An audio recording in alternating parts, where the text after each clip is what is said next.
Heroes and heroines of all ages. When the world tells you to get a life, you're always welcome at the One Up Block. My name is Dan the Man, your host, and welcome back to Shantae, Risky's Revenge. When we last left off, we set off on a side quest to collect some coffee beans and a coffee machine for our buddies. And we got it fixed. I'm pretty sure in the last episode we actually went and did the whole thing where we got it made and then we took it to the zombie brothers. Risky's brother. Plural. But, in this episode, I guess I came back to save to get that item that I forgot in the last episode because I didn't have the proper item for it. And, now I'm just gonna be booty shaking until I turn into the monkey because we actually need to be the monkey. We have to be the monkey to get the item that we're doing next. Actually, no, we don't. We have to be normal Shantae first. And I'm about to die, which is not happening because, no, you can just eat my ass. I am not dying. Not when we first start the game. It's not happening. Also, I'm doing this new thing where I'm trying to listen to myself while I'm recording so I can kind of monitor my voice a little bit. If this all goes through and you see this episode, that means that I have effectively recorded it and set it out to you guys. So, that is that. But until then, let me show you what I missed in the last episode. We needed this second level fire. You have to stand over here and then shoot it. And then you turn into the monkey, and this is pretty much exactly where you're thinking it's going. It's sort of a little platforming puzzle doodad, but it's really not. Oh, I slipped. Well, I say it's really not that difficult, but of course, as soon as I say that, I'm just gonna get my ass reamed by the puzzle, because that's how that goes. It's really, what did you expect? This is a Let's Play. Why did I turn into a fucking elephant? Everything that's going to go wrong is going to go wrong. Just period. Welcome to the real world, little boy. That's how shit is run in the real world. You just get fucked. Not really. That's not how. Kids don't listen to me. I'm a horrible influence. I'm a horrible influence and not a very good let's player-y. But there we go. We got that magic jar. Everything is golden. We can take off now and just never ever worry about coming back to this place again. Ever, because I think that's the last time we're ever gonna see that place. There's no more items that way. I'm gonna hammer this fact in until the end of time, but now we need to jump between dimensions because we need to go to the teleporter, and now we can actually start this episode. So, by the looks of my audio, I'm hoping that this all comes out hunky-dory and doesn't sound like shit because you know the way that I am with my audio. And I keep looking over to the left at Audacity, and it seems like my audio is a little too low, but even so, usually when I think about it too much, that's usually what goes down. But we're going to Mermaid Cliffs. Bada bing, bada bing, bada boom. This is where the next dungeon is. But again, if this is the recording that actually makes it, and I like how it sounds, and I actually put it out, and you guys are listening to it right now, hey, how you guys doing? If not, I'm just talking out of my ass, and this whole episode's gonna go down the toilet, and I'm just gonna be really, really pissed off. Because, hey, Dan the Man cares a lot about quality, and he doesn't want to put out a Let's Play that sounds like shit. Isn't that nice of him? My biggest issue, really, is that most of the time, I want to make sure that you guys can at least hear the music of the game in the background, even though this is kind of like to expect that you guys are gonna hear everything clearly is kind of not gonna happen a lot of the times, because the way game audio is balanced is kind of annoying, and like loud noises come suddenly and I can't really like level it out evenly. But ideally I would like you guys to hear some of the stuff going on in the background because hey, I did not mean to use that. Why am I not using pike balls? This is the perfect place for... Now I'm turning into the monkey and can't even fucking use the pike balls. Wonderful. I hate these mermaids. I don't know if I mentioned it before, but fuck these mermaids. They're the worst enemies in this game. They're the worst enemies in the next game, and they're probably gonna be a piece of shit and half genie hero. But this place, this is the place. Stick the plastic explosive here. Yes. And that does it. All I need now is a bolt of energy. Alright, so listening to myself might actually make reading out loud a little more difficult, but, I mean, whatever. Also, the music just got louder, so I'm not sure if I'm That's what I'm talking about. Like, the music up before this point sounded a little low, and then suddenly it cranked up as I got to this part. But, you know, what are you gonna do? Audio balancing is kind of a piece of shit. And, like, right now when I feel like I have to kind of, like right now, I'm talking at this level where I'm kind of loud, but not loud at the same time, so it sounds like I'm forcing something, but honestly, I kind of have to. Hold on, because if I try to talk like this, like how I normally talk, it would kind of be kind of too low for the recording, and then, like, if I'm mumbling or something and it just comes off, like, kind of softly like this, and the game audio is kind of being a bitch, then you kind of might not be able to hear me. So, in my best effort to keep myself audible, I'm gonna try to talk as loud as I can, because that's, you know, whatever. You guys don't care about this. Welcome to the dungeon. This is the quote-unquote last dungeon of the game, and it's kind of a doozy. There's actually a trophy attached to this dungeon where you have to beat it in a certain amount of time. You basically have to speedrun it, which is, you know, kind of shitty. But here we have this puzzle thing where this eyeball, you click it, and it kind of changes the room that you go into, which you need to pay attention because that is going to be relevant to this dungeon. And yeah, we're just kind of trying to find the room. Here we go. I'm pretty sure I probably checked this room, and did I check the room or did I skip over it? Whatever, this is where we need to be. Because this is a Let's Play and I know what I'm doing, so I honestly probably shouldn't have to tell you that where I'm going is where I need to go, but I believe it goes without saying. But grab all the jewels, because there's still stuff that we're gonna need to buy.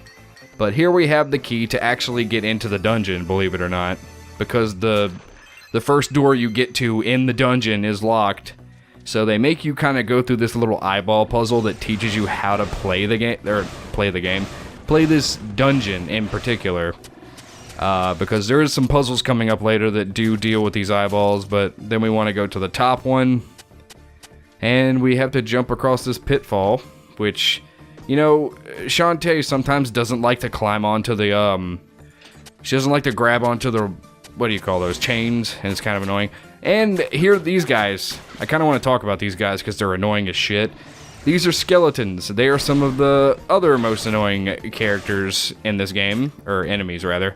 But a quick stomp, and you can actually stomp their... if you don't stomp their tombstones, they kind of act like dry bones from Mario, where they get back up and start attacking you. But if you just use the elephant to stomp or tackle them twice, they go down and then you can crush them.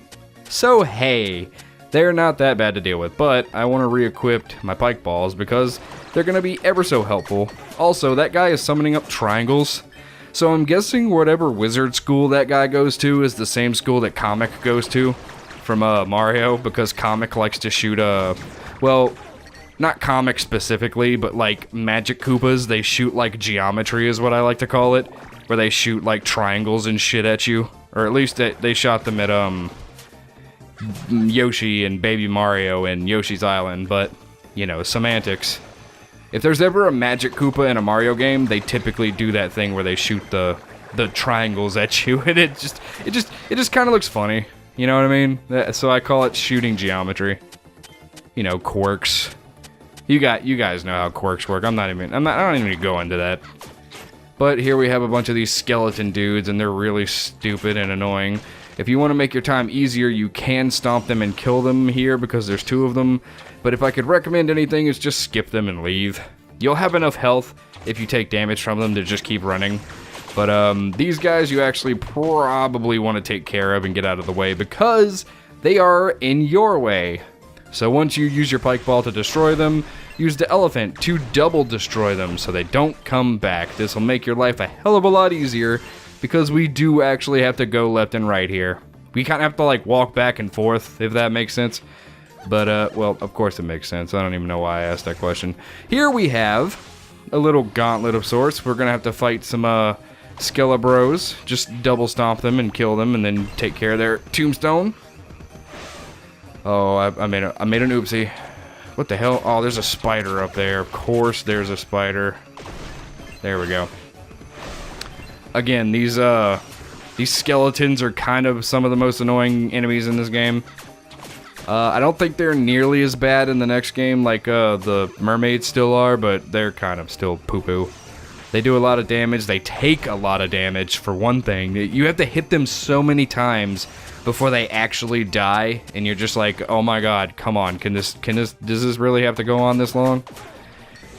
Here we have an actual gauntlet, though, where we have to get through these stupid-ass slime monsters that kind of blow. And then they give us a key! Because, you know, why not? Keys are pretty sweet, if you ask me. You know, the worst part about this episode, though, is if I get through all of this, and then the recording sucks dick and I have to start it over. Again, I'm sorry that I talk about my, my audio way too much. There's actually a cool thing you can do here to get some extra money. You hit both of these eyes and you go all the way back to the right over here. And when you do, you will actually come across more money. Isn't that nice? Just freaking money in your pocket. Like, who's the man? Ain't nobody do it like Aaron can. First on the floor, you know, that's me. Jump around, I don't... Listen, if you didn't listen to Aaron Carter when you were like 8 or whatever, whenever the fuck Aaron Carter was popular when he was a kid, you know, you're probably a better human being for it because he's kind of a little shit. But now I think you want to make sure that both of these eyes are open, if I'm not mistaken. Hold on, I gotta go check real quick. No, you do not want them open. See, there's some things that I do forget, and I know these are supposed to sort of be walkthroughs and not, like, blind or whatever, but my memory is horrible, and you're gonna have to forgive me, because sometimes Dan the Man is just gonna forget shit, and that's the way it's gotta be, because I suck. My brain does not work as well as it should. Also, you know what I just realized? Like, looking... Oh, I think... Hold on, I gotta... Okay, so the Hot Pocket just kind of freaked for a minute, and I got kind of scared, so I paused to make sure it was okay. But I guess it doesn't matter. If this recording is bunked, then I'm gonna have to do it over anyway. But like I was saying, if I turned, like, the recording audio up, I wouldn't have to attempt to talk as loud as I am right now, and I could just kind of talk normally, which might benefit me in some ways or another. But at the same time, I kind of want to have as much breather room as I can, because, and while we're getting through this dungeon, I guess I'm just going to do some real talk real quick about audio. And if there's anybody in the crowd who wants to offer me some tips, you know, by all means. But right now what I'm doing is I have I have Audacity set up to where it records my voice, like, really low, like, not super duper low, but it records it low enough to where I have breather room in case I accidentally get too loud, so the clipping isn't so horrible. So I have to make sure I'm talking at least as loud as I can to make the waves big enough to where I don't get overtaken and it's not too soft, you know? But, where was I going with this? That's how I do it, so... And then I, like, compress and normalize and try to get it as loud as possible. And at the end of the day, if my voice isn't loud enough or whatever, I kind of have to crank down the game's audio a little bit to make sure that the balance is perfect. And that sucks because I want you guys to sort of hear the music in the background. But most of the time, I don't even shut the fuck up, so I keep talking and you're not even going to hear the audio in the back anyway. And as a Let's Player, I should be encouraging you to go out and buy the games I'm playing in the first place, so maybe it's better that you guys don't hear the music, but I'm kind of wasting time here. Here's another puzzle for this dungeon. You have to hit the eyes, and based on where you hit them, the doors will open. First, we're going to make sure we just, go into the doors where the eyes are facing the same direction, because that will get us the required items for this dungeon, which is a bunch of keys. Spoiler alert, I don't know if that's a spoiler, but we're about to be collecting keys, and the only way to get them is to go in the direction that the two eyes are facing. And shit, I almost fucked that up. Alright, and boom. These are kind of just more gauntlets for us to collect keys. I had to stop talking about real talk so I can make sure you guys knew what I was talking about.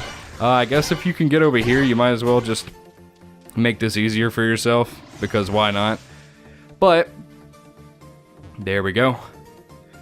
I wanted to tell you how to do this part because it would be poor of me as a walkthrough to not explain what I'm doing because I like to be kind of informative when I do my Let's Plays. Do I need to be? Probably not. Are people watching this to beat the game? Maybe. Probably not. When I watch Let's Plays, I watch them to get the opinions of the game from the people that I watch. So, you know, maybe that's what people are doing. I don't know. Maybe people just like having something in the background while they're doing other shit, and they just like listening to other people's voices. But hey, that's just a theory. A game recording theory.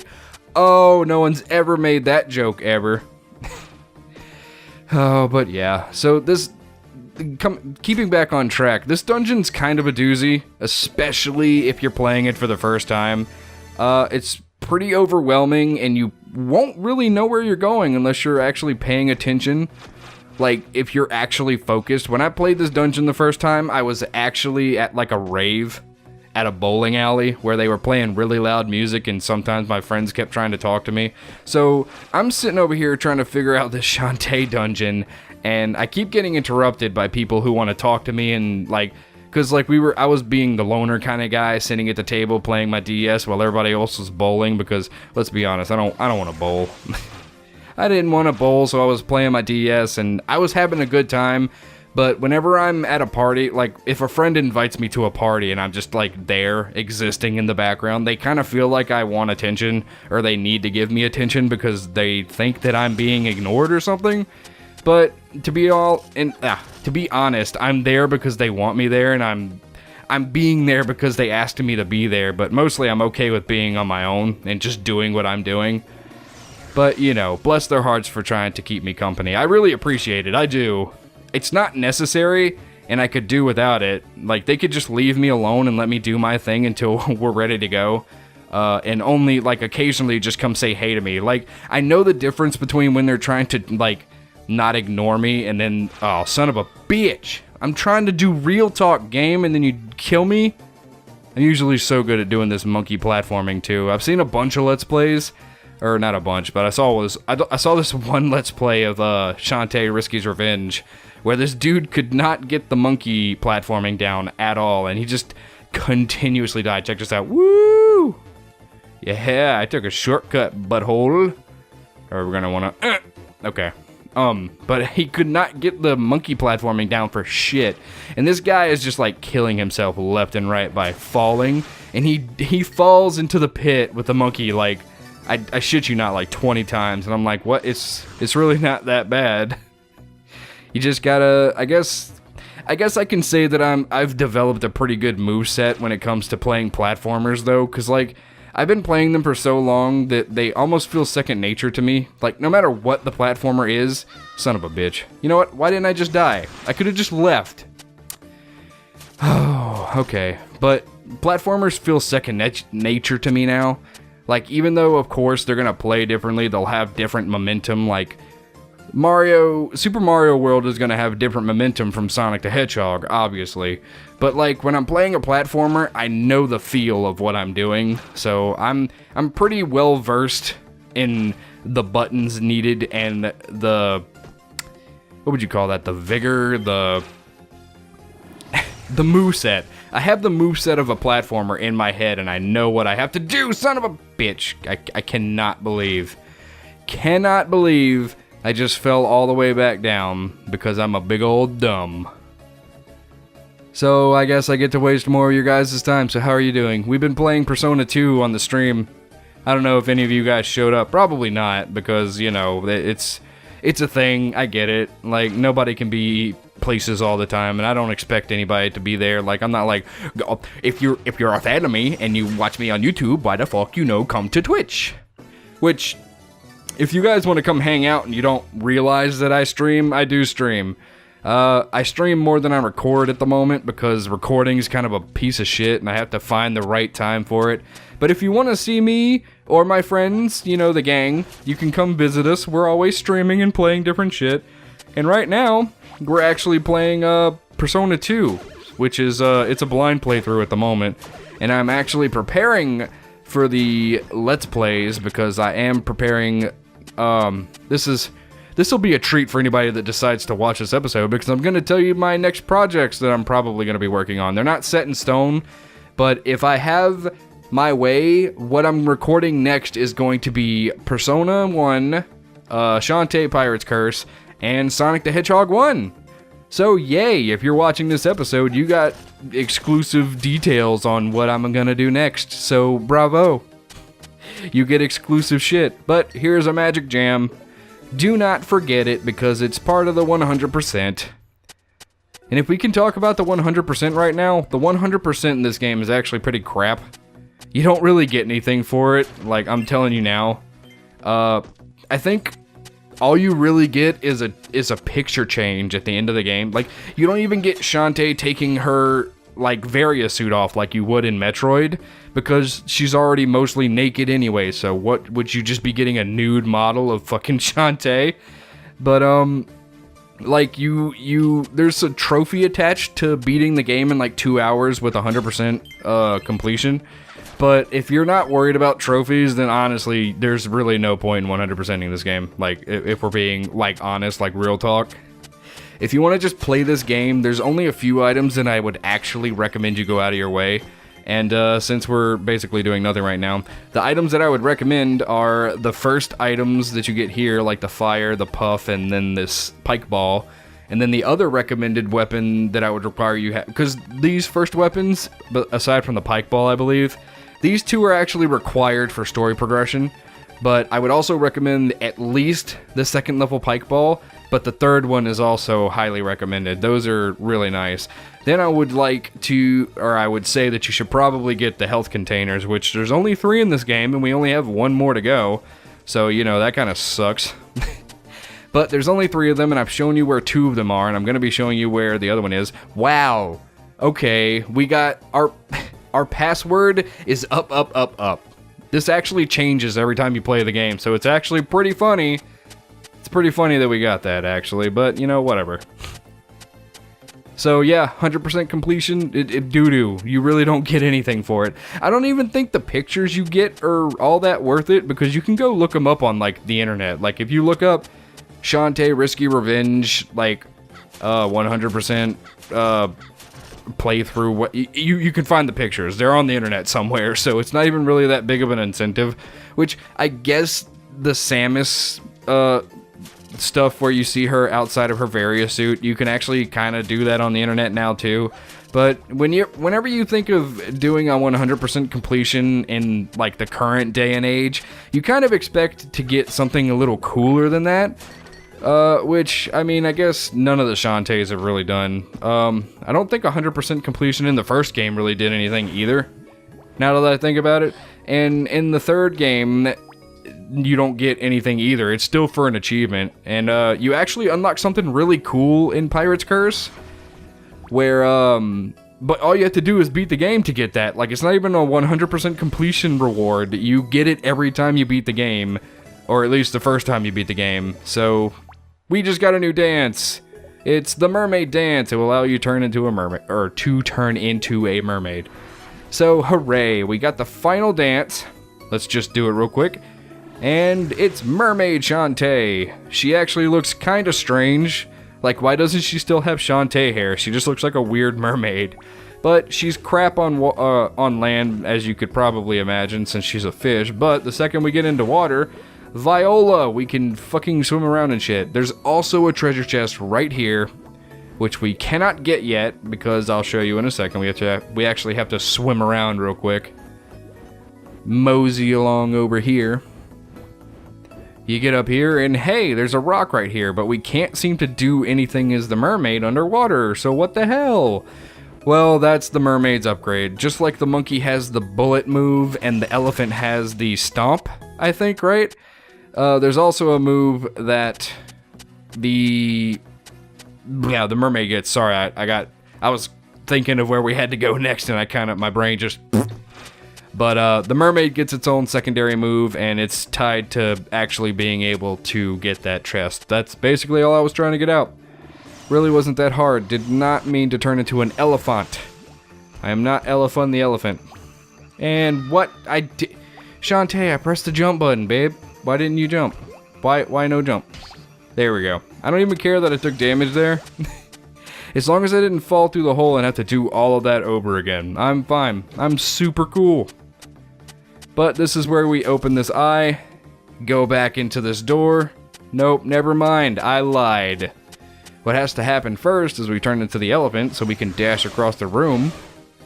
And then hit the eye. Oh, I hit the eye again. Well, shit. You know what? It's a good time to show off the dash, because the dash is actually a good way to get around too, in case you didn't want to use the elephant. I can't believe I actually haven't mentioned that yet, because I used it during the playthrough, or the practice playthrough a lot. But you know how it goes. Convenience, you know what I'm saying? I was really hoping I wouldn't turn into the elephant there. Because I did not need to be the elephant. I needed to be a monkey. I needed to be a monkey, Richard.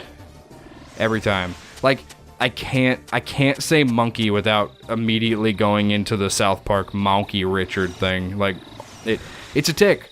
It's a tick, it's a quirk of this Let's Play, and it came about because of this Let's Play, and I'll never let it die. In Half Genie Hero, because in Pirate's Curse, spoiler alert, we don't use the genie transformations anymore. In Half Genie Hero, whenever we turn into the monkey, I'm gonna make the joke again. I'm gonna make the Monkey Richard joke. It's happening. It's just the way things have to be. And Viola, bottom half of a skull.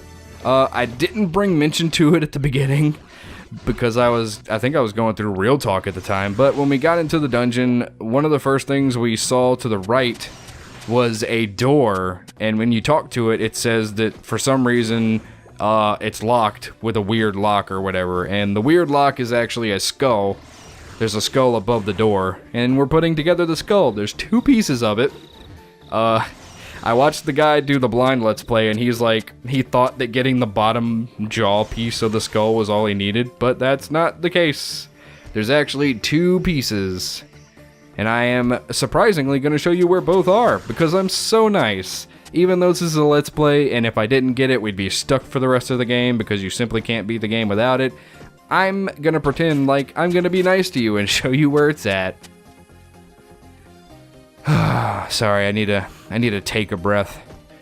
I know they say you don't have to talk constantly in these Let's Plays, but I feel like I have to, you know what I mean? There's the door. That's the door that we were supposed to come check out at the beginning of the Let's Play, but I was doing Real Talk and didn't really put mention to it, but that's okay. You guys know me.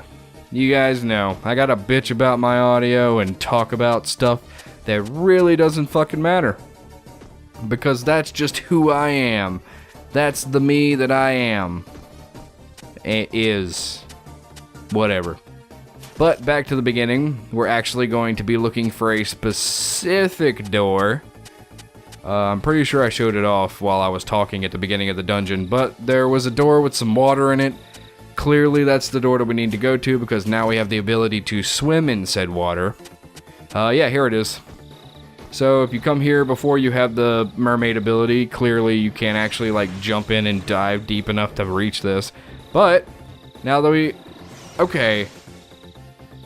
All right, I probably should have recorded. I should have stopped and restarted my computer before I recorded this, because my computer seems to be booping.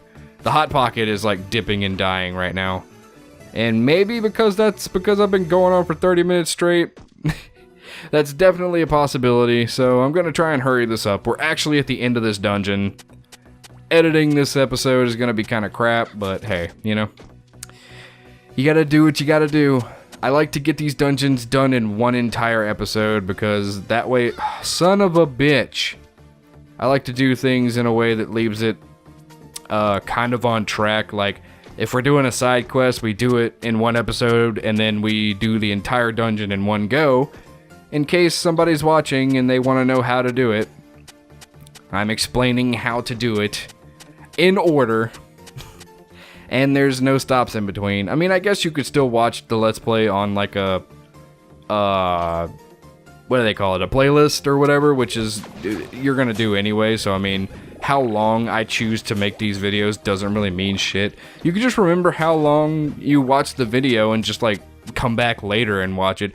I think YouTube even has a function for that, but You must be the genie looking for the magic seals, yes? That's right. You have two, and now you're here for the final one. You've outmastered Risky Boots. Outmastered? Oh my god. You've outsmarted, Dan. You're very, very smart. Mm-hmm. She will never be able to restore the magic lamp now. You are a hero. The townspeople will thank you. It hurts my throat. Is this a mind game? If you've got something to say, say it. But your uncle, he is keeping secrets from you. What do you know about that? What does this lamp do, anyway?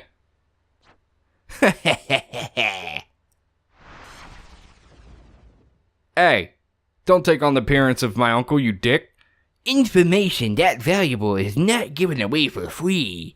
But if you have what it takes to destroy your uncle, then you deserve to know the lamp's true power. You might look like him, but you're not my uncle. Give me everything you've got. And here we have a fight. I recommend having out the pike ball. And what happens is, he teleports around the room, and wherever he lands, you want to... Where the hell did he go? Okay. He's going to throw this thing and cause a firestorm, and then you just go after him. What I'd recommend is standing still and waiting for him to pop up, because when he pops up, he'll either land right next to you just like that. Okay, sorry, my Hot Pocket is dying, so this episode is going to be a little weird. He will teleport around the room, and wherever he goes, he'll end up throwing stuff at you. Wow, okay, he's never done that to me. If he's on the same plane as you, he'll do that thing where he just shoots you. But if he teleports to a different elevation, he will do a thing where he throws that explosive thing at you, and then you can just go near him and hit him again. So, if you just really stand in one place and wait for him to do his attacks, you just jump to him when necessary, and that's pretty much it. Sometimes he'll even kill himself because he's stupid. But I do need to gulp. Alright, now we just get out of here and hit him. Hope he lands right next to us, because that's the easiest part to fucking kick his ass, is when he just lands right next to you and you smack him with the pike ball. It's hilarious because he's stupid. Like, look at this, you big doof. Come on. And okay, he's got to be okay. He died. So I'm not sure if this episode's gonna be out of sync or whatever, because the Hot Pocket died like 3 times, and I'm really hoping it doesn't fuck up. But here we are. We got the last genie. Magic seal, right? I can't believe I forgot the name of the thingy. Sorry. I'm worrying about a lot of stuff in this recording. But we did it. Through all the hardships, through all the real talk, through Dan being real as shit, we actually made it through the dungeon. That's strange. Now that I've got all 3 magic seals, I half expected Risky Boots to grab them. Or grab for them. Now's my chance to get to Uncle's workshop, back in Scuttletown. So that's pretty funny. That's actually a reference to the first game, where at the end of the last dungeon, Risky comes and basically kicks your ass and steals all of the magic tablet thingies. But yeah, that's pretty much it for this episode. It's been 30 minutes, so I'm pretty sure it's about time we kick the bucket, because that's all the time we have for this one. A hero's work is never done. Join me again next time as we continue to tackle Shantae, Risky's Revenge. Later days, everybody.